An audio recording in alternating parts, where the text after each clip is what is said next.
Hello, hello everyone. My name is Sergey Pronin, and I'm the technical product manager here at Percona. And today I'm going to take you to the journey on deploying and scaling Percona Server for MongoDB Kubernetes operator on Kubernetes, on Kubernetes, obviously. So let's begin. So first of all, let's talk about the operator itself a bit. So the question is, why operators? Why Percona even started this journey with operators? And I guess the first item here is historical reasons. I mean that it all started from bare metal, right? Everything was running on bare metal servers, and then slowly VMs were introduced. Now VMs are EC2 instances or Google Cloud or VMware. Everyone is using VMs, and it's a norm. And later on, once businesses required more speed, containers happen, right? And containers world is a nasty place if you cannot manage them well. And with running more than 100 of containers, obviously it is really hard to manage them. And that is where Kubernetes comes in. And Kubernetes is just a tool to orchestrate the containers, right? And nowadays, when some company says, okay, we are going into containers world and we're going to move our mainframe to containers, or we're starting a new company and it will be all about containers and cloud native thing, everyone is thinking Kubernetes. So nowadays, containers equal Kubernetes. And then once you get into Kubernetes, you deploy your applications there, and at some point you still feel that, okay, this is something wrong. Even I have the orchestration in place, I still don't see my environment managed pretty well. And the reason for that is even you who are running your application in Kubernetes, you still need to manage it. You still need to deploy it, update, and everything else. And that is where operators come in very handy. And what they do is they simplify the day-to-day routine. They simplify the deployment. They simplify the management. They automate out all the work that DevOps engineers or developers were doing before. And instead of managing hundreds of YAML files, you just do it through the operator.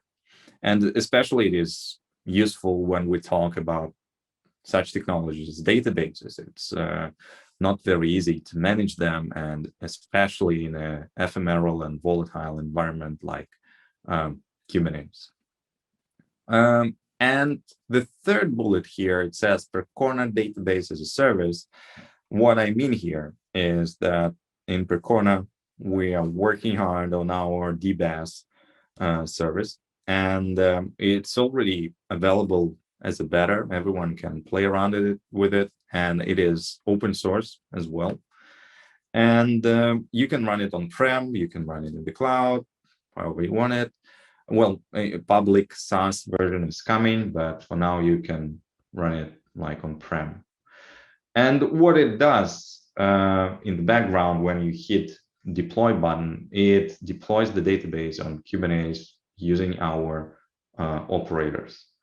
And we see it as the future, and we see other companies doing that as well, because managing databases on Kubernetes is not an easy task, right? But with operators, it's much simpler. And with Kubernetes, you can scale easily to hundreds of nodes with this. You don't need to think a lot about how to do that, because Kubernetes does it out of the box. Now, Percona Operator for MongoDB. What is it? It is free and open source, as everything in Percona. We have our source code published on GitHub. Anyone can see it, anyone can download it and use it. and deploy your own database on Kubernetes. On major features, we support sharding out of the box, which means you can deploy your database with a single replica set, or you may decide, okay, I want sharding and I want hundreds of shards spread across multiple availability zones in my Kubernetes clusters. Why not? We have easy backups, obviously. You can schedule backups, you can take backups, you can restore manually, however you want it. And it's out of the box, no need to install any tools, write any scripts. It works within the operator. It is highly tunable. You can scale it easily. You can scale Mongo itself, like you don't like wired tiger engine. Okay, change it through the operator. Your replica set nodes will be deployed like that. As probably any other operator, we rely on Kubernetes primitives, which means that if you want to run a stateful workload on Kubernetes, run it with stateful set. Don't invent the wheel here. And Kubernetes consists of building blocks that anyone can use to build and run their application as they want. And what user needs to do is to leverage these building blocks and build whatever he wants. And there are many other things like automated upgrades in our operator. Upgrading from one version to another is super easy, and many more. I encourage you to visit our GitHub repo and read more about our operator and even try. So let's talk about architecture a bit. So as I mentioned, it is Kubernetes, it is user, and it is the operator itself. Operator is the collection of custom resource definitions. Custom resource definitions allow you to add something to Kubernetes, to extend Kubernetes API, and allow you to manage your own objects in your own way on Kubernetes. And that is actually the operator. It's the collection of CRDs, custom resource definitions. It's the airbag. It is the pod, which manages all the magic behind it. And that's it. You can read more about operators. It's a lot of literature out there. So the next step would be, okay, the user wants to create the database on Kubernetes. What the user does is saying to operator, hey, Mr. Operator, and hey, Mr. Kubernetes, I want to create the database. And here is my custom resource. And custom resource is just quite big YAML file, which describes the configuration of the database. Either the user wants it with shards, or the load balancer is needed, or how many resources, or what's the configuration of MongoDB. It's all in this custom resource, which user supplies the Kubernetes API. Operator says, okay, new custom resource is created. I know what is this custom resource about. So what I'm going to do, I'm going to create new stateful sets for replica sets. I'm going to create the deployment for Mongos. And this is basically the architecture of our operator. So what operator does, catches the event of custom resource, creates stateful sets for replica sets. All this Kubernetes primitives on the high level, they represent MongoDB nodes on the low level. Like every pod here is something related to Mongo. Like in a stateful set, every pod is a replica set node. And every replica set node is backed up by persistent volume claim, which is a storage in Kubernetes world. So that is where your state is, right? And then on the right there, we have deployment for Mongos. Mongos is the router for, or proxy for, well, I would call it a router for MongoDB cluster. It knows, it routes all the requests to the needed shard and to the needed node. And in front of Mongos, we can create a service, like a load balancer, for example. And again, everything here is done by the operator. The user is just creating the YAML manifest. I will show it later in the demo. And this manifest is thrown at Kubernetes API, and operator knows what to do, and the cluster is provisioned.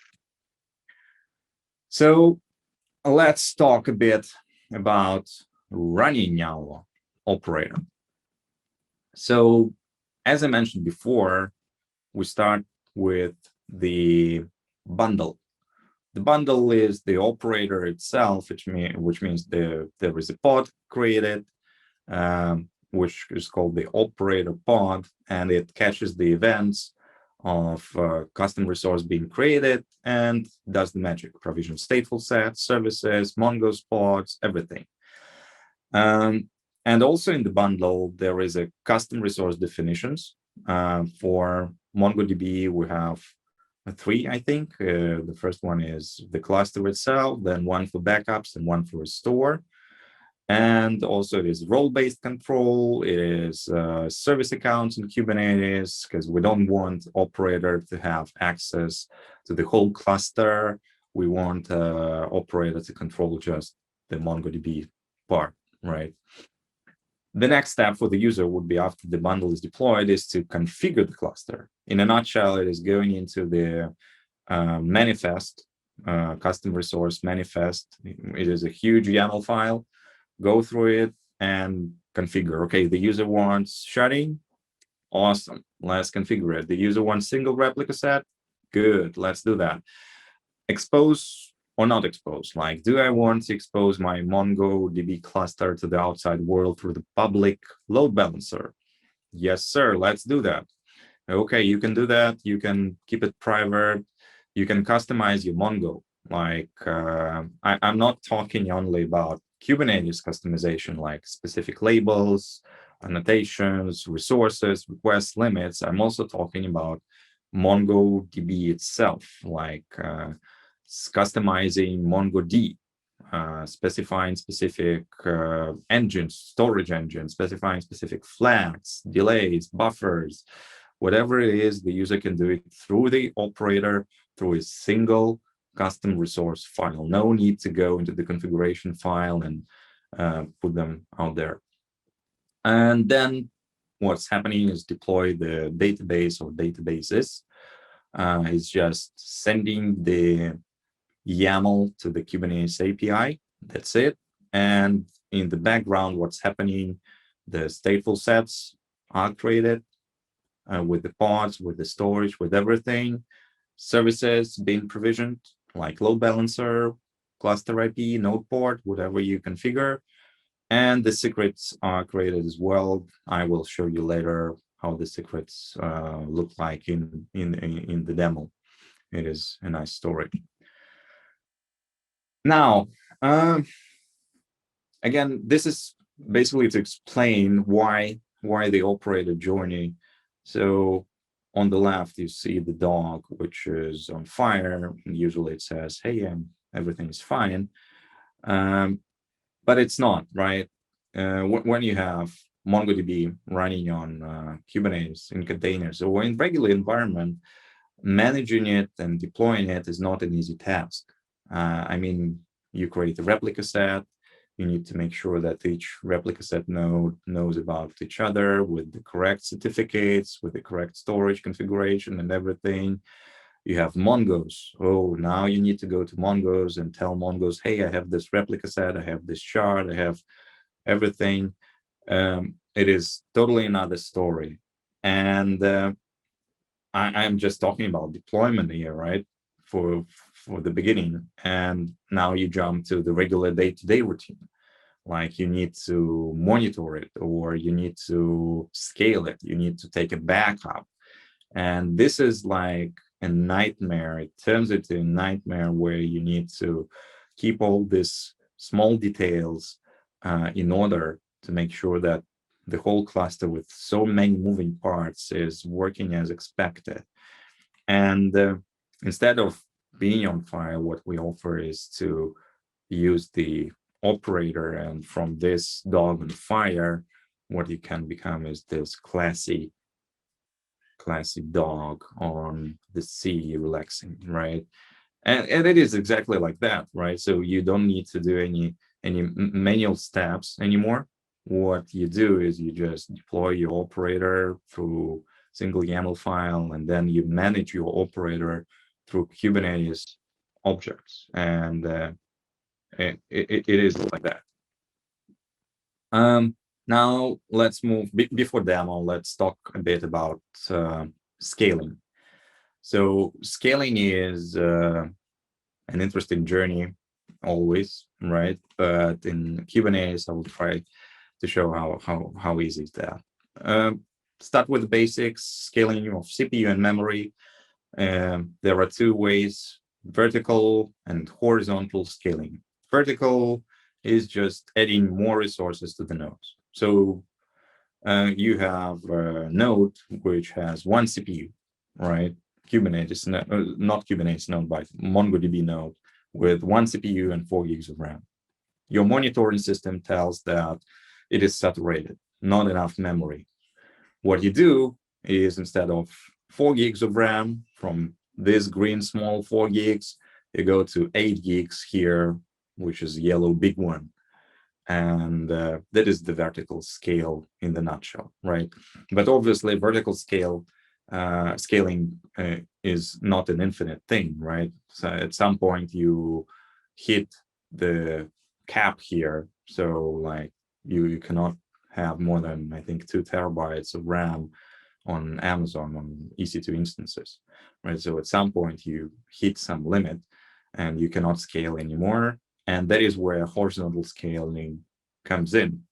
For horizontal scaling, the first one is the usual one where you increase the number of nodes horizontally, adding more nodes. Like you had 3 green nodes, now you have 4 blue nodes. Can be done? Yeah, why not? Sure. But in MongoDB world, it might not help, because at some point you will be hitting the thresholds on writes, right? Because you can scale the reads easily by adding more and more nodes, but writes, they go to one node, you cannot scale it indefinitely, and that is where sharding comes in.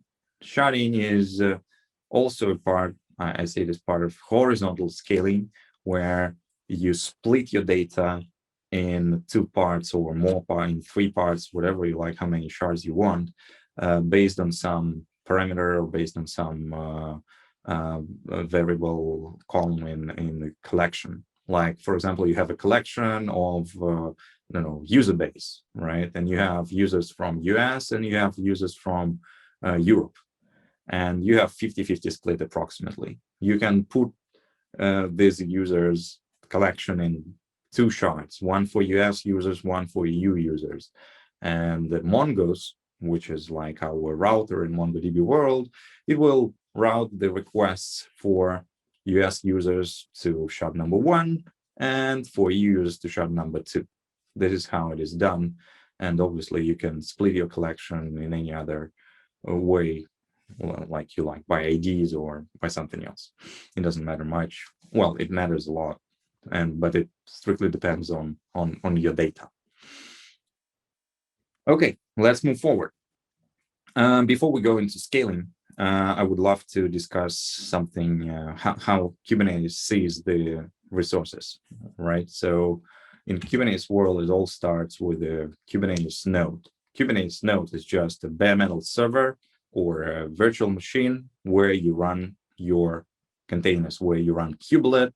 Kubelet is a daemon in Kubernetes which connects to control plane and says, hey, I'm Kubernetes node, please put some containers on me, right? And this Kubernetes node, as it is VM, it has some limited capacity on CPU and RAM.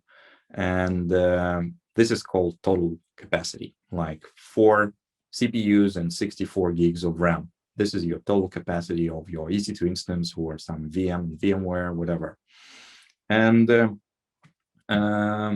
you cannot use all this capacity for containers, because some of it is reserved for kubelet and for operating system, so that your node does not die, right, from being saturated by containers. So there is some limited, some percentage of capacity is reserved by operating system and kubelet, and everything else is can be used by containers. It's called allocatable. So you can allocate these resources to containers. Usually it's like 5% or even less reserved. So 95+% can be used by containers.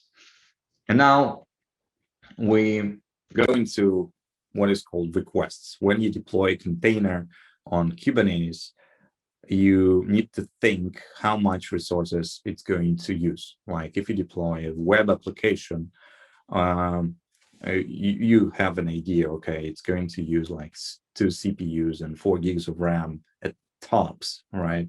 So this is what I think my container should use. And this is where you set these requests. And requests are used by Kubernetes to schedule your containers to some Kubernetes node. So when you send the request to the Kubernetes control plane API, you say, hey, please deploy my container. Kubernetes sees the requests and thinks, okay, can I put this container on this node? Can I put this container on this node? Does it have enough capacity for this container? And this is where it is looking into the requests only. All Kubernetes scheduler work is done based on requests. So it is what you think container should use. It's like you're guessing, and then probably you will adjust this number. And another thing is limits, right? Limits is important because it is a hard limit. What is the maximum your container can use? So you guess that probably my container will use 1 CPU, but you set the limit to 2 CPUs because you don't want your container to affect other containers on this node. You say, okay, I'm going to set the limit to 2 CPUs. It will not go higher than that. And once your container hits this 2 CPUs, it will hit the threshold. It will not go higher. In a nutshell, in operating system world, it's just the C group limit, which is set to this container in Linux operating system. And it is important concepts here in Kubernetes. And before you do any scaling, you need to understand them. And in the database world, it's usually a good practice to set requests equal to limits, so that because your database usually reserves all the RAM right away, and it is a good practice to keep limits and requests for databases at the same level. Okay. Now let's talk about scaling storage a bit, and in a way that, imagine you have created the replica set, which we discussed before is a stateful set, right? And the stateful set is backed up by some persistent volume claims, and persistent volume claims are mapped to real storage on your cloud provider. So it is like EBS volume or Google storage or some SAF if you have SAF in the background, right? So you provisioned your replica set and you said, okay, each MongoDB node will have 10 gigs of my storage. And at some point, you're writing data and it's not enough anymore. You are already at 9 gigs. Okay, what to do? Okay, you need to scale. And in Kubernetes, it's super easy. You just increase the PVC, and at the same time, it increases the storage on your cloud, right? If your cloud obviously allows to do that, but usually it does. And that is it. It is all of what you need to know about scaling the storage. But you need to remember that scaling the storage is not an infinite thing as well, right? Like on Amazon, for example, your EBS volume at max can be 16 terabytes. So again, we are going into this story of horizontal scaling through sharding.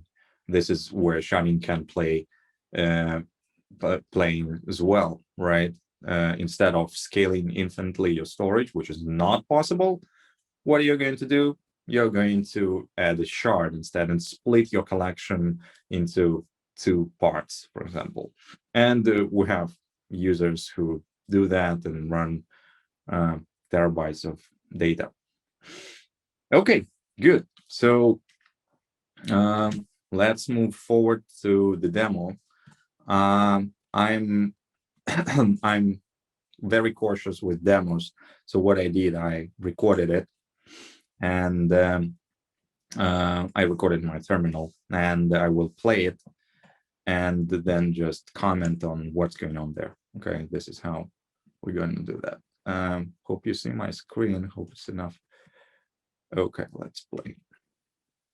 Okay, so where we start?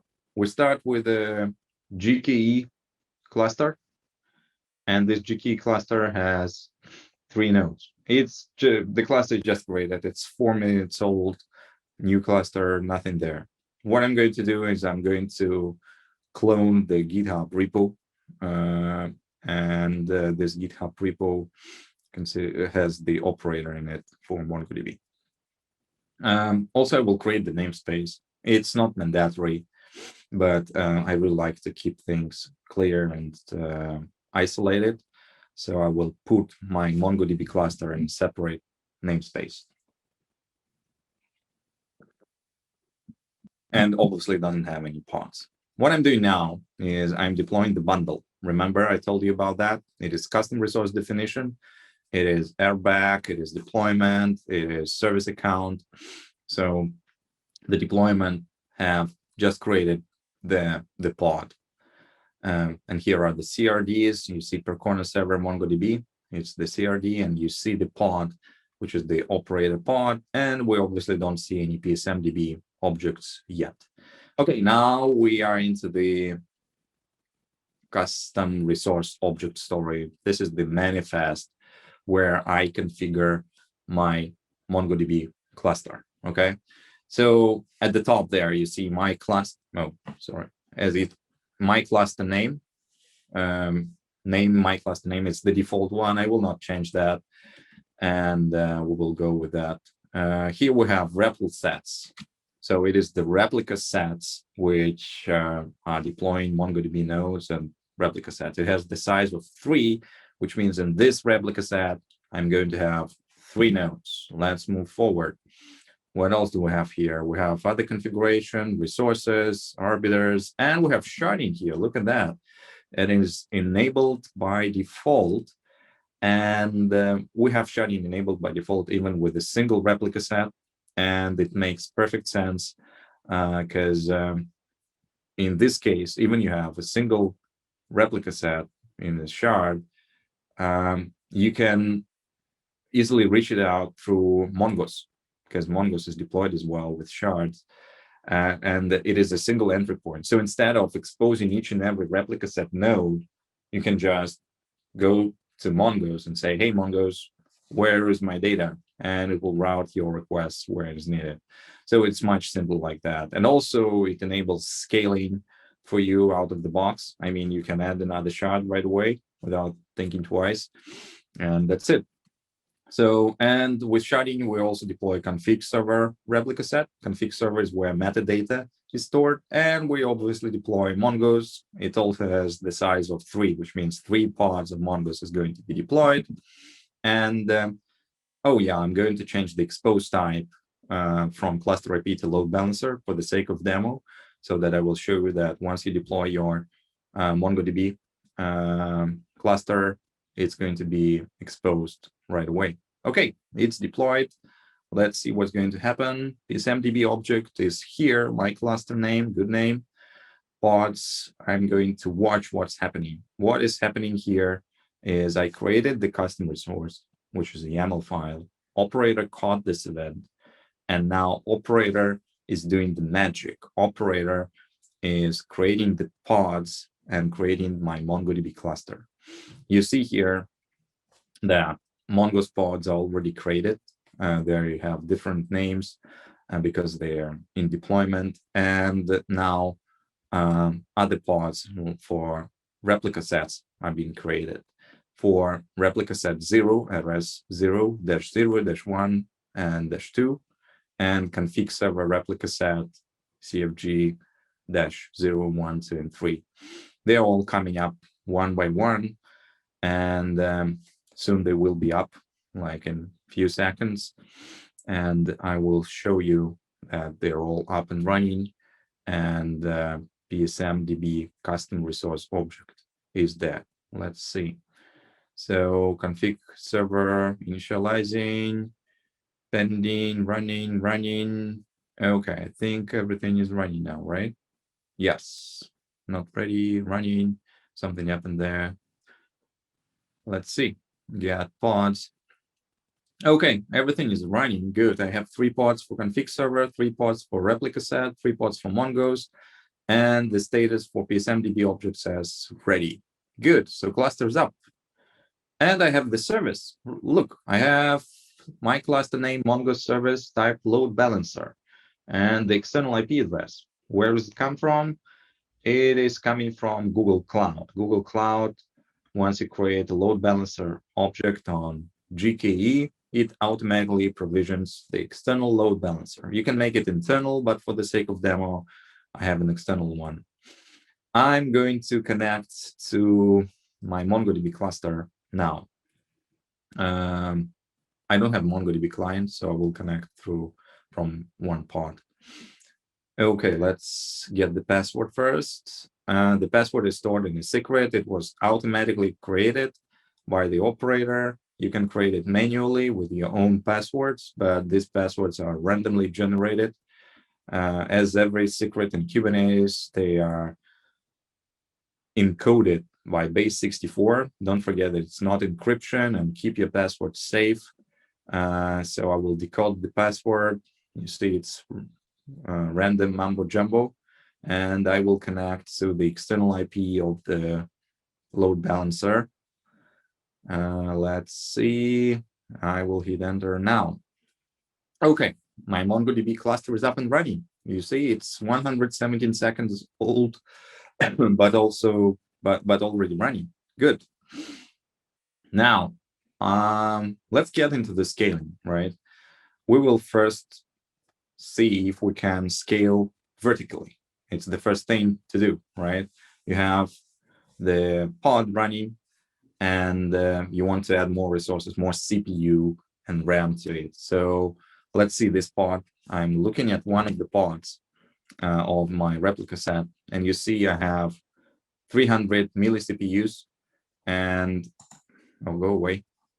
And I have 500 megs of memory. It's the defaults which are set there.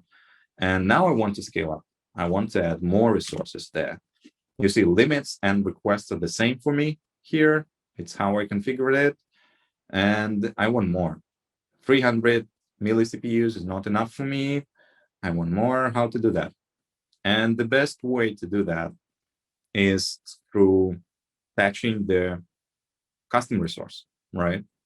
So I will go to my CR YAML manifest. Here it is.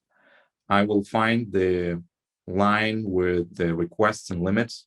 Again, it is a default file, and this is pretty huge. You can configure it in any way you want. So I will have, instead of 500 megs, I will have 600 megs and 400 milli CPUs for CPU, for requests and limits, and I will apply the CR YAML. What's happening now? Okay, what's happening now? All the pods of a replica set, because I changed the configuration for replica set only, are going to be terminated one by one. But the good thing here, even they are going to be terminated, the MongoDB is still going to work. Let's prove that. Okay, you see one pod is terminated, but I still can connect to MongoDB, which is good. So Mongo is still operational, and pods are being restarted one by one. Pod number rs02 already restarted, rs01 already restarted, and now rs00 is going to be restarted as well.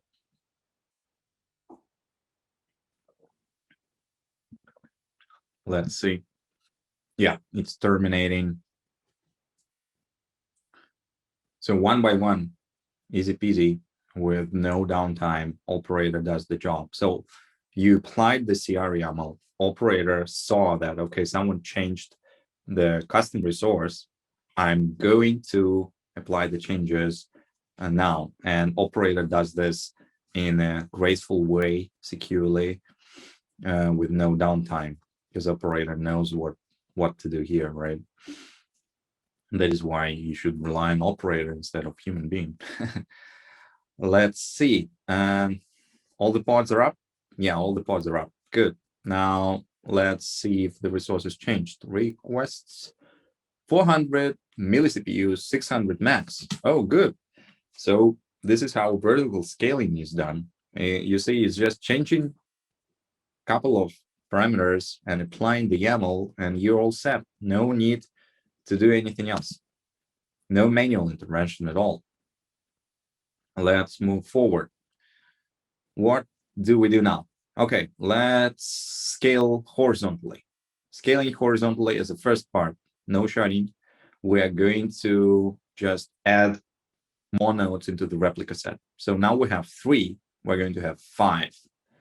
So we change the size, we save the file, and we apply it. Let's see. Okay, what's going to happen now? Oh, you see, new pod appeared, RS0-3. It's right here, but it's pending state. What's going on? Why is it in pending state? Let's see. Let's do the describe. I'm commenting my own demo. It's good. It feels good. I know. What's the next step? Okay, it's pending because of affinity, anti-affinity. Didn't match pod affinity, anti-affinity. What it means is that we are we make our operator to deploy highly available MongoDB cluster. And anti-affinity or affinity in Kubernetes allows you to put your containers on different nodes or different availability zones, whatever you can, however you configure it. And in our configuration by default, we tell our operator not to put the MongoDB nodes on the same Kubernetes nodes, because we don't want one node to kill the whole cluster or multiple nodes right away. And we want all replica set nodes to be on different Kubernetes nodes, so different VMs or bare metal servers in a nutshell. And what Kubernetes is saying here, hey, you don't have, I cannot put your replica set node number 4 on the same Kubernetes node because it already has the replica set node running. And what's happening now, I have auto scaling enabled in my Kubernetes cluster and the new Kubernetes node being provisioned. And you see this one, 6 seconds alive. And once the node is there, Kubernetes will put my replica set node on it. Let's see. Describe pod. And yeah, now node number 5 is being created. And it's the same. It says, okay, I cannot put it. You have only 4 nodes and you want 5, and you have anti-affinity. Yeah, and here you see affinity is configured, topology, key, Kubernetes IO hostname, which means that affinity relies on Kubernetes IO hostname, means on the name of the Kubernetes node, and makes the decision based on that. You can change the configuration of affinity if you want. It's not a problem. And you can change it to preferred, for example, like, hey, Kubernetes, in best case, if you can, please put them on different nodes. But in this case, by default, we have it configured in mandatory mode. So all replica set nodes must be on different Kubernetes nodes.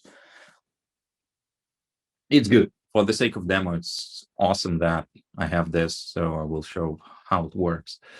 So RS 0-4, which in a nutshell is node number 5 of our replica set, is being created. Pod initializing, it is good. Means we're not stuck. Running. Let's see. Okay, it's up and running. Not ready, running. Something happened there. Okay, it was connecting to the cluster. It's normal, no worries. Or Liveness Pro caught something. Yes, you see, row 1, 2, 3, 4, 5. Now we have 5 nodes. So we scaled horizontally from 3 nodes to 5. Good. And now the next challenge. What I'm going to do here is I'm going to do the horizontal scaling, but with sharding. So now I have 1 replica set. What I'm going to have 2 replica sets. Can I do it with our operator? Let's see. In the regular world, it would be a nightmare for me to do that. I will have to do a lot of configuration, right? And especially in Kubernetes. So I just copied a res0 configuration in the REPL sets section. I just copied it, no changes, renamed it to a res1 and changed the size to 3. I want second replica set to have 3 nodes only. I don't need 5 there. That's it. Let's save. So now I have a res1, and down there I have a res0. A res0 is still there. We are not touching it. It will run as is. I just want to have another replica set. I want horizontal scaling with sharding. I will apply my CR YAML again, and I will see if it works. Oh, look, new ports already there. A res10. And you see stateful sets. Now I'm showing you stateful sets. There are 3 of them, one for config server, one for res0, and one for res1. And res1 is a new stateful set. 11 seconds ago it was created, and you see pods are being created for it. So stateful set, primitive created, Kubernetes does the rest. So operator just caught the change in the custom resource that user made, and now stateful set created, magic. A res11 running, good. I want a res12 so that I will have 3 pods in my replica set. Let's see. A res12 in pending, then init state. Status good. Let's see. Oh yeah, I need 3 pods. Okay, good. I thought I need 5. It would have taken more time, but I just have 3, which is good. You see replica set 0.3, and now it's up. Let's see. Yep. 1, 2, 3. 1, 2, 3, 4, 5. So I have a res0, 5 nodes. I have a res1, replica set 1, 3 nodes. I have config server replica set, 3 nodes. And I have Mongos, 3 nodes. All up and running. This is my cluster. I just scaled it up to 2 shards. Okay, let's just see how it looks like in Mongo quickly. And did I hit play? Yeah, I did. Okay, what I'm going to do, I'm going to connect to Mongo again. Let me find where is the password. I don't want to get it from secrets. Exec, user admin, ls shards. What's telling me? Not authorized on admin to execute command. Okay, yeah, for sure, because this is user admin. I can create new users with it, but I cannot list shards because I'm not the cluster administrator. Okay, this is my another attempt to do that. I have created the user. I copy pasted it from somewhere. I will tell you it will not work. I will scroll forward. Yeah, again, not authorized. Then I would recall that, okay, I have the cluster user. In our secret, which was created automatically by the operator, I have cluster admin user and password. You see MongoDB cluster admin password. I will use it. Let's see how the user looks like. I think it's cluster underscore. Oh no, cluster admin. Okay, I will get the password now. Please. Where is it? Here it is. Okay, I can connect now. Cluster admin, password, connecting to external load balancer, and list shards, please. Okay, good. Let's pause here. Because now here you see it shows the shards. res0, all the nodes, res1, all the nodes. And remember, I did nothing manually here, right? Everything I did was changing some configuration in CR YAML, scaling it up. I can easily scale it down. I can scale it up even more, adding more shards, and it will be automatically configured by the operator, right? So this is the end of the demo. I think we are going to put the demo link somewhere. It's on Cinema. You can use it. You can watch it anytime you want. Let's get back to the presentation. Okay, demo.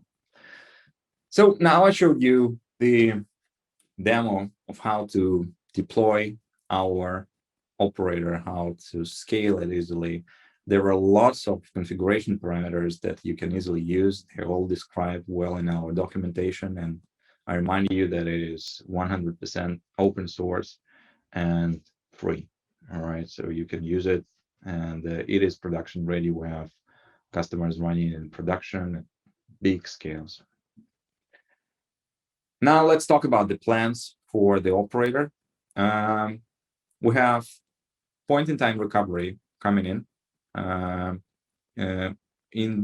the underlying level for point-in-time recovery, we are going to use PBM, which is Percona backup for MongoDB. It is Percona tool for taking backups of MongoDB. It's cloud native. It can upload backups to S3 bucket directly with op logs, operation logs, which allow you to do the point-in-time recovery. And this feature is coming like this or next month. And we have we want to have built-in disaster recovery, which means that you can deploy your MongoDB cluster across multiple Kubernetes clusters without federation, because federation for Kubernetes is not there yet, and I don't know when it's going to be there. So it will be only through the operator. Also, it will enable users to move their workloads from external MongoDB into Kubernetes with ease, right? They can just provision the nodes, configure the MongoDB on-prem, and the data will flow into Kubernetes nodes. This is a good feature. We're going to create or develop the new feature for user management through operator. We already have management for users, for system users, like cluster admin, user admin. You saw it in the demo, but obviously we have some requests from customers and users that, hey, we want to manage users through the operator instead of managing them manually through connecting to the database. It's a wide use case. It's this is a good thing, actually, but from our standpoint, what our focus is to provision the infrastructure for the database. Instead of focusing on managing the database, the MongoDB itself, we want to focus on infrastructure. So it's not very high priority, but it's in our roadmap. And enhanced recovery.